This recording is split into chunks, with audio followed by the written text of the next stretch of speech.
ధనమేర అన్నిటికీ మూలం.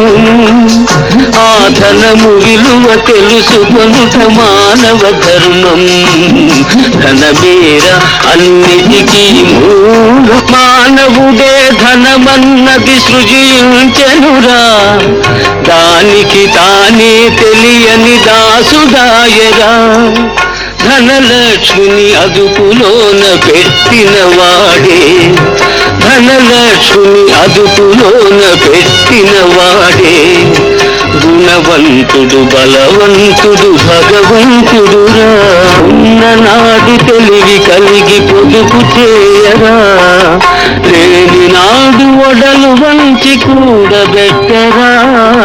కొండలైన కరిగిపోవు కూర్చుని తింటే, కొండలైన కరిగిపోవు కూర్చుని తింటే.